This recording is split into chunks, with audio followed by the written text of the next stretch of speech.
নমস্কার বন্ধুরা, সবাই কেমন আছেন? পাপড়ি কিচেন থেকে বলছি। দেখেন, নিয়ে নিয়েছি বড় সাইজের তেলাপিয়া মাছ, 5 টুকরা মাছ নিয়ে নিয়েছি। এটা আমি রান্না করব।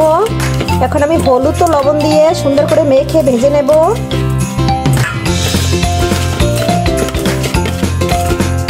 মাখা আমার হয়ে গেছে। এখন আমি ফ্রাই প্যানে ভেজে নেব। দেখো বন্ধুরা, ফ্রাই প্যানে মাছগুলো সব দিয়ে দিয়েছি।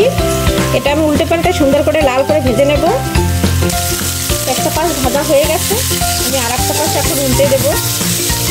দেখো বন্ধুরা, আর এই মাছটা কিন্তু অনেকটা বড় ছিল, একটা মাছে প্রায় 1 কেজির মতো।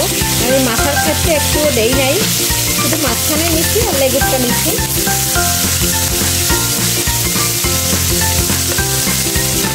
দেখো বন্ধুরা, মাছটা আমার ভাজা শেষ।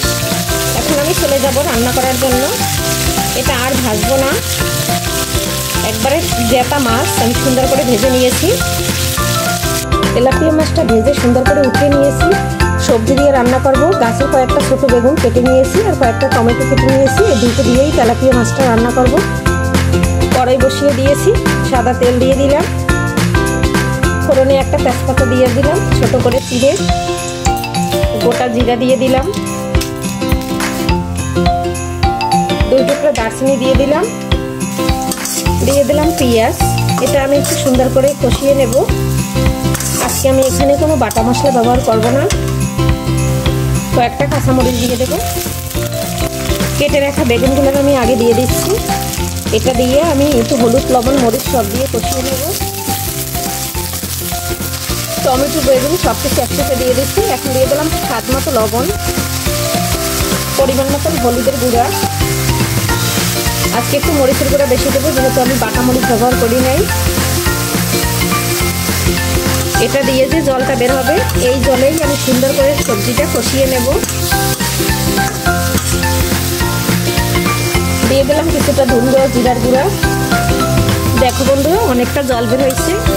এটা আমি এখন নেড়ে ছেড়ে পুরোটা কষিয়ে নেব সুন্দর করে। দেখো বন্ধুরা, আমার জলটা প্রায় শুকিয়ে গেছে আর এদিকে তরকারিটাও কষানো হয়ে গেছে। এভাবে একবার হইলেও বাসায় এইভাবে রান্না করে খাবে, দেখবে যে কতটা মজা। দেখো বন্ধুরা, কত সুন্দর তেলটা ভেসে উঠেছে। এখন আমার কষানো শেষ। এখন দিয়ে দেবো আমি গরম জল। আর এটা আমি মাখা মাখা রান্না করব, অল্প গরম জলই দিব। এই যে আর দিব না, কারণ একবারে মাখা মাখা রান্না করব।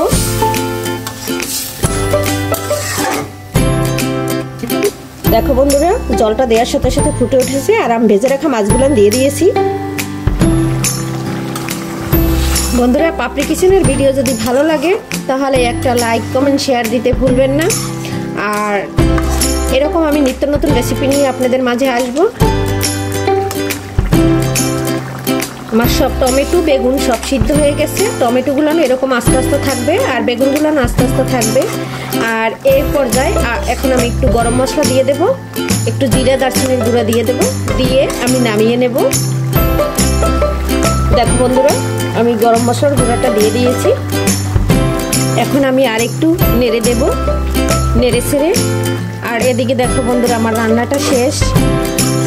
আজকের ভিডিওটা এখানেই শেষ করব। পরবর্তীতে নতুন কোনো ভিডিও নিয়ে দেখা হবে আপনাদের মাঝে। আর এ পর্যন্ত সবাই ভালো থাকবে, সুস্থ থাকবে। দারুণ মজার একটা রেসিপি রান্না শেষ, আর এটা খেতে খুব দারুণ হয়েছে। আর সবাইকে নমস্কার।